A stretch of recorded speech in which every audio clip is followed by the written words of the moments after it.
राधे राधे सांग मैंने आसन देखा जे आम घर कौन खाଇବା ହେଇଛି।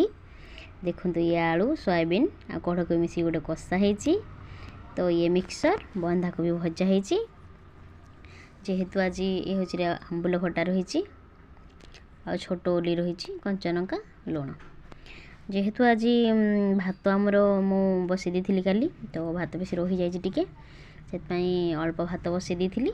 तो मिसेक आम सज पखाड़ कर खाऊ। गरम होता तो जहाँ कि डालमा कि डाली कि कड़क झोल जहाँ झोल आइटम गोटे होता जेहेतु पखाड़ होती मुझे भजा आइटम करदे। देखूँ ए जिते भी जहाँ जिते आइटम होता जहाँ खटा पानी कि आज पोड़ापोड़ी जहाँ गोटा जेहेतु आज गुरुवार तो पोड़ापोड़ी हेनी से मोटे इच्छा है मोटे आंबुल मोर बहुत पसंद। तो मुझे आंबुल प्राय टाइम बेसी टाइम आंबुल ही मुझे खाए आचार अपेक्षा टी आंबुल ही मत बहुत ही भल लगे। से मुझे सब आंबुल ही दला मैं पाग करके कंचा लंका उली फुली रसुण देमती खाए आ मु आंबुल ए दला दली करुँची। समस्त झील पिला माने ही समस्ते खटा खायापे बहुत पसंद करती। किसी पुओ भी अच्छा खायापे पसंद करते कि खायापे पसंद करती।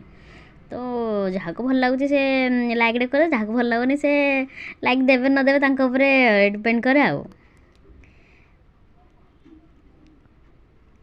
देखु आज क्या घर कौन कौन होती कमेंट करी कहे जेहेतु आज गुरुवार। तो आम घरे तो ये आमर भजा होती एतिकी ही आमर पखाड़ आइटम सब एम खाऊँ। तो मुझे एका खाऊनी ये भी आम सहित खाऊँ। मो झील तो खाई सारा।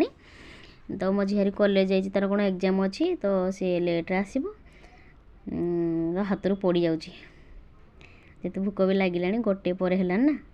रोच सांग मैंने भल लगे कमेंट करेंगे लाइक करेंगे।